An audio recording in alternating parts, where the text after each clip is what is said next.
Antoine Lemarchand, bonjour. Bonjour. Merci d'être là, merci de vous prêter au jeu de ce direct sur Internet et sur Twitter, etc., etc. Alors Antoine, vous êtes président du groupe Nature et Découverte. Nature et Découverte est évidemment partenaire de cette Université de la Terre, mais plus que partenaire, vous êtes à l'impulsion, à l'amorce de cet événement. Qu'est-ce que cela implique pour vous ? Alors c'est effectivement Nature et Découverte est l'initiateur de ce projet et je dois reconnaître que ce sont mes parents et en particulier mon père qui a porté ce projet. C'était quelque chose, c'était un vieux démon qu'il avait, qui faisait qu'il avait du mal à réconcilier ses copains écologistes et ses copains dans le business, voilà. Et puis pendant un bon moment, il s'est dit qu'est-ce que je peux faire pour que ces deux populations puissent se parler. Et il a fait donc l'Université de la Terre, donc il y a un certain nombre d'années. Pour les gens de Nature Découverte, alors vous avez dit groupe. Alors on n'est pas un groupe, on est une société familiale et c'est très important. Et on est une toute petite entreprise par rapport à beaucoup de gens qui sont nos partenaires aussi de l'Université de la Terre. Il y a 1200 salariés chez Nature Découverte aujourd'hui, ce qui est beaucoup et peu à la fois. Et pour eux, l'Université de la Terre, c'est une grande fierté, une grande source de fierté. Ça fait à peu près 16 ou 17 ans qu'il y a une fondation Nature Découverte qui existe. Et puis il manquait un peu cette grande manifestation où beaucoup de gens viennent. À l'UNESCO, en plus, c'est vraiment quelque chose de symbolique et de fort, très central, très prestigieux. Et pour eux, voilà, c'est une grande source de fierté de se dire, c'est super, je vais apprendre des choses, non seulement, mais en plus, c'est quand même vraiment génial de moi. Tous les jours, je vais bosser dans mon magasin, tous les jours, je vais bosser pour Nature et Découverte, mais il y a des moments où je me déconnecte aussi du business quotidien et je peux aller discuter avec Rabi, Hulot, Borloo, avec Bertrand Piccard ou François-Henri Pinault de manière très simple. Et voilà, ça c'est quelque chose qui arrive peu finalement pour beaucoup de gens, déjà en général, mais pour des gens qui travaillent aussi beaucoup au quotidien, un peu moins. Ça veut dire que pour les forces vives de l'entreprise, les forces vives sont là, par exemple, sont invitées en tout cas. Ah oui, tout à fait. En fait, par exemple, hier, on avait un grand séminaire de 2 jours, enfin pendant 2 jours, de tous nos directeurs adjoints. Oui. Donc, on a 80 magasins, il y a à peu près 2 directeurs adjoints, donc il y a 160 directeurs adjoints de magasins qui sont là aujourd'hui, qui ont pris sur leur week-end pour venir à l'Université de la Terre. D'accord. Alors tout à l'heure, il y avait une conférence avec François-Henri Pinault et Bertrand Piccard, justement. Vous parliez de Bertrand Piccard. Un nouveau défi économique et écologique, nouveau modèle. Et François-Henri Pinault a dit une phrase qui a fait s'emballer Twitterland et la blogosphère. Il a dit « Le développement durable doit être rentable ». Est-ce que vous avez un avis là-dessus ? Oui. En fait, pour un chef d'entreprise, tout est une question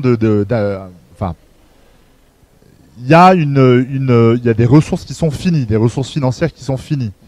Et par conséquent, tout projet doit avoir une mesure, un retour sur investissement, un taux de rentabilité interne, comme on appelle, pour qu'il soit justifié, en fait. Si ce projet, finalement, vous fait perdre de l'argent, alors on peut le faire parce que c'est beau de le faire, mais d'une manière ou d'une autre, à un moment, ça ne sera pas durable. C'est un peu comme si nous, on plaçait nos économies à la banque, que la première année, votre banquier vous dit désolé, vous avez perdu de l'argent. La deuxième année, vous avez encore perdu de l'argent. A priori, la troisième année, vous risquez de lui dire écoutez, je vais quand même peut-être changer de banque. Voilà. Donc, je pense que ce qu'il a voulu dire en tant que chef d'entreprise aussi, c'est de dire le développement durable, c'est une idée qui ne pourra pas durer si les entreprises ne gagnent pas un minimum d'argent sur ce type de projet. Ouais. Sinon, au bout d'un moment, les gens, on entendra des phrases comme on a entendu en politique. L'écologie, ça commence à bien faire. Voilà. En politique, ce qui est intéressant, c'est de voir qu'il y a certains partis qui en profitent de différentes lois ou différentes propositions, puis il y a d'autres partis qui en profitent pas. Alors, il y a des moments où effectivement on dit l'écologie, ça commence à bien finir, on a investi dedans, ça rapporte pas, on va changer de sujet. Et ça se rapporte également à ce que nous disions hier soir lors du chat que nous faisions également en direct avec François Lemarchand, où nous parlions justement du constat. Le constat, oui évidemment, nous sommes dans une société en surchauffe, tout va mal, ça explose de partout. Très bien, mais si on s'en arrête là et si on n'essaye pas de retirer le côté positif, je vois pas bien à quoi ça sert. Alors, une petite question, comment vous perso et vous en tant que chef d'entreprise, comment impulsez-vous donc d'ailleurs au sein de Nature et Découverte la manière de ne pas baisser les bras, la manière de garder son enthousiasme? Comment peut-on faire pour garder cette pêche? Bon, alors les livres de management en ce moment fleurissent sur comment manager en temps de crise. Ouais. Voilà. C'est vrai que c'est tellement plus facile de manager des gens quand on leur dit vous allez gagner plein d'argent, vous avez des bonus, on a fait tous nos objectifs, etc. C'est beaucoup plus dur effectivement de manager dans la difficulté. Moi, la réponse à votre question revient au premier point.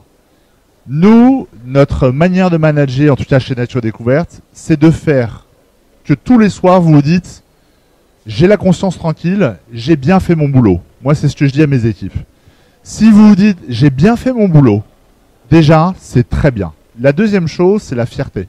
Ouais. Il faut avoir la fierté pour l'entreprise dans laquelle on est. Et en fait, moi, mon job au quotidien, c'est de me dire il faut systématiquement que tous nos projets, l'Université de la Terre, la Fondation, les sorties, le management au quotidien de notre magasin ou des produits qu'on va référencer, est-ce qu'on en est fier et est-ce que ça procure de la fierté pour les gens qui le font? Et si c'est le cas, nous on a un taux de turnover par exemple qui est très faible, alors que dans le milieu de la distribution, c'est souvent très fort, ça tourne très fort. Et un des points essentiels quand on audite les gens en leur disant mais finalement pourquoi vous partez pas dans d'autres entreprises, ils vous disent parce que j'ai pas d'autres entreprises comme Nature et Découverte où j'ai autant de fierté pour laquelle travailler. D'accord. On va finir cette petite intervention, cette petite interview. J'aimerais bien le finir juste avec les enfants. Parce qu'une grande innovation également cette année pour cette 4e édition de l'Université de la Terre à l'UNESCO, l'Université de la Terre Junior, avec des ateliers qui sont fantastiques. Je suis allé tout à l'heure à cet atelier, les grands singes, les hommes et les petits hommes de demain. Il y avait des comédiens, il y avait de la musique, des comédiens déguisés en singes bonobos. Tout ça pour parler derrière finalement en recyclage à des 6-10 ans. Et voir une centaine d'enfants de 6-10 ans donc dans un petit amphi éclater de rire, c'est vraiment saisissant. J'imagine que vous, c'était important d'ouvrir justement, d'orienter vers les enfants cette Université de la Terre cette année. Ce qui est sûr, moi je suis papa de 2 enfants, j'ai un fils qui a 7 ans, une fille qui a 3 ans. Et ce qui est étonnant, en tout cas au niveau de mon fils de 7 ans, c'est de voir la façon dont ils reçoivent les nouvelles, notamment au niveau de l'écologie. Moi j'ai la chance d'avoir un véhicule électrique, donc j'ai une voiture électrique, une Smart électrique, et je l'ai reçue il y a peu de temps, et mon fils s'est monté dedans, et je m'attendais à ce que franchement ils se disent bah oui bon c'est la voiture de papa, et puis sans plus. Et pendant 20 minutes, les 20 minutes qu'ont duré le trajet, un enfant de 7 ans était complètement émerveillé par l'électricité. Il m'a dit mais c'est génial, ta voiture ne pollue pas, c'est génial, elle ne fait pas de bruit comme les 4x4 qui puent, c'est ce qu'il m'a dit, hein, bon désolé. Et donc finalement, ce qui est vachement bien, tout à l'heure vous disiez comment ne pas baisser les bras, et c'est aussi parfois en regardant l'œil d'un enfant et de voir qu'en fait vous avez des enfants dont les yeux brillent quand ils écoutent, quand ils rient et qu'ils écoutent toutes ces histoires, mais ensuite qui sont tout à fait capables de discerner ce qui est la comédie avec des singes, etc. Et des clowns. Mais après, quand ils rentrent avec vous, ils sont tout à fait capables de comprendre les enjeux derrière qui sont beaucoup plus sérieux. Et aujourd'hui, il est assez fréquent de voir notre fils dire attention au robinet, attention au chauffage, attention aux ampoules.